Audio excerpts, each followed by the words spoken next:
Peace and blessings, family. This is Emmanuel Zachariah from Zachariah Publishing, and this is the fourth in the series of Emmanuel's journey to living well. This one is on courage, and we will take a look at what Emmanuel goes through to discover whether or not he has courage and what courage really means. All right, hope you enjoy the video, and I'll talk to you on the other side. Peace.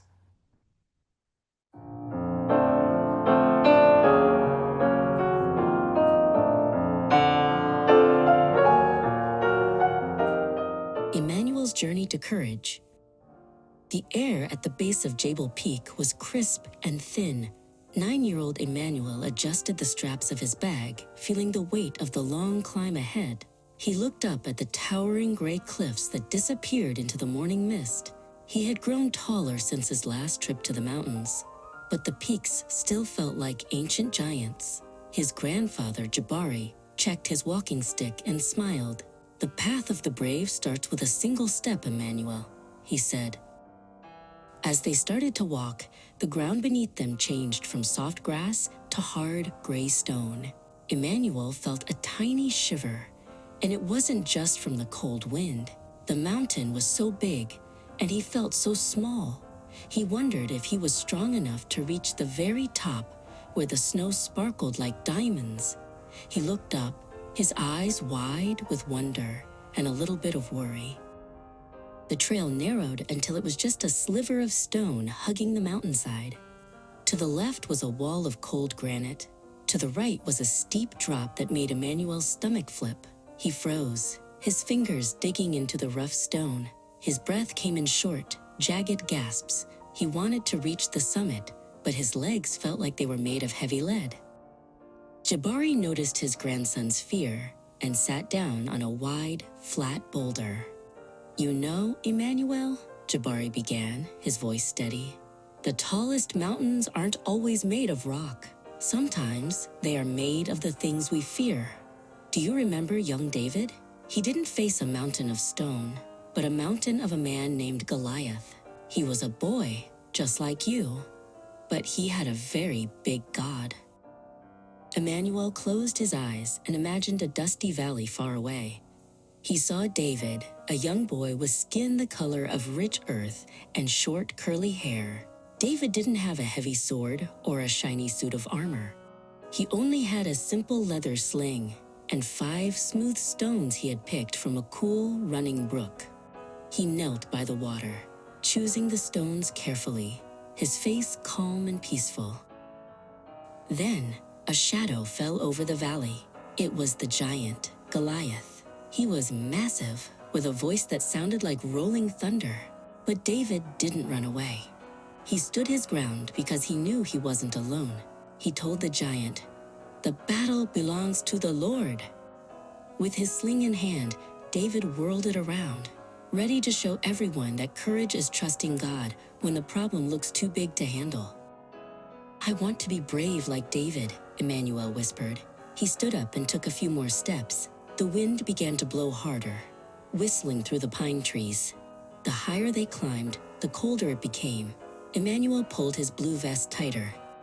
The path was getting harder to see as the clouds drifted across the trail like white ghosts, wrapping the world in a cold embrace. Jabari pointed to a small light in the distance, the sun hitting a frozen waterfall. Sometimes, courage is doing what is right even when you don't have many people helping you. Do you remember Gideon? God asked him to lead an army, but then God told him to take only a very small group of men. Gideon was afraid, but he chose to trust God's plan instead of his own strength. Immanuel pictured Gideon standing on a hill in the dark of night. Gideon, a man with deep brown skin and a short, neat beard, held a clay jar with a bright lamp hidden inside. His heart was beating fast against his ribs, but he waited for God's signal. He knew that God's strength is perfect, even when we feel like we don't have enough to win the battle. Suddenly, Gideon gave the command. He and a soldier named Kofi broke their jars, and the mountainside was filled with the light of torches. They blew their trumpets with all their might. The enemy was so surprised that they ran away. Gideon didn't need a huge army, he just needed a huge faith. Immanuel smiled, imagining the sound of the trumpets echoing through the peaks. They reached a part of the trail where the ground was covered in slick ice. Immanuel had to move very slowly, placing his feet exactly where Jabari placed his. "It's hard to be patient when you're scared," Immanuel said, his voice trembling slightly. Jabari reached back and took his hand. "That's true. Think of Joseph. He was sent far away to a land called Egypt. He was alone for a long time." Immanuel thought about Joseph. Joseph had been treated unfairly by his own brothers, but he never stopped doing what was right. Even when he was far from home, Joseph worked hard and trusted God. He didn't let sadness make him give up. He stayed kind and waited for God to move. He knew that even in a strange land, God was right there beside him. Even when he was in a cold, dark prison, Joseph helped others. Immanuel imagined Joseph in the quiet of the stone room, his skin dark and his eyes full of hope. He didn't complain. He did his best every day because he knew God had a plan for his life. Joseph was brave because he believed that God could turn even the worst day into something good. Eventually, God made Joseph a leader over all of Egypt to save many people from hunger. Immanuel saw Joseph in his mind, wearing beautiful linen robes, handing out grain to a little girl named Zuri. He used his power to be kind. Joseph was brave because he didn't give up on God's goodness, Jabari said, as they climbed even higher. The sun was blocked by thick, heavy clouds. Immanuel felt the jelly feeling in his knees again. He looked at a narrow bridge made of wood and rope that crossed a deep canyon. It looked very old and swayed in the wind. Below, the mountain fog hid the bottom of the gorge. Immanuel stopped at the edge, his heart racing. "Grandpa, this looks like a giant swing," Immanuel said, trying to be brave. Jabari laughed softly. "It does, but I know some friends who had to face a place that was much scarier than a bridge." Shadrach, Meshach, and Abednego were told to bow down to a gold statue, but they knew it was wrong. They chose to obey God, even when it was very dangerous. Immanuel saw the three friends standing tall against a bright sky. Shadrach and Meshach were men with strong features and textured hair. They weren't shaking with fear, even when the king was angry. They stood with their heads held high because they loved God more than they feared the fire. They knew that doing right was the most important thing of all. They were thrown into a roaring furnace, but God sent a protector. Immanuel saw Abednego walking in the flames, and beside him was a beautiful angel named Malach. Malach had skin like burnished bronze and hair like soft wool, glowing with a heavenly light. They weren't burned at all. God walked with them in the heat, keeping them safe and cool in the middle of the fire.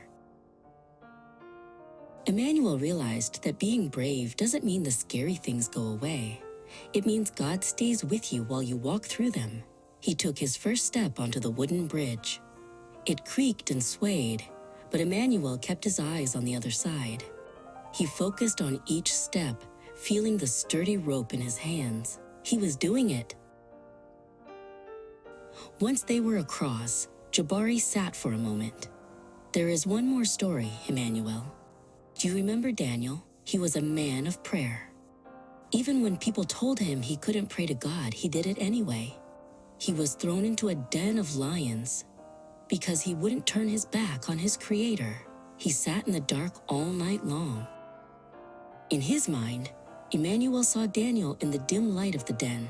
Daniel was an older man with gray in his textured beard and a peaceful face. The lions were massive, but Daniel wasn't looking at them. He was looking upward, his hands folded in prayer. He was brave because he knew exactly who held his life. God sent an angel to keep the lion's mouth shut all night. Suddenly, a real cry echoed from further up the trail. "Help!" a voice shouted. Immanuel recognized it immediately. It was his friend, Amara. She had been hiking ahead with her family, but the wind had grown too strong.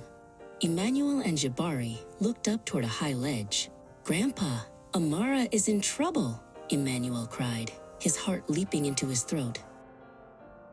They reached a sharp bend and saw Amara.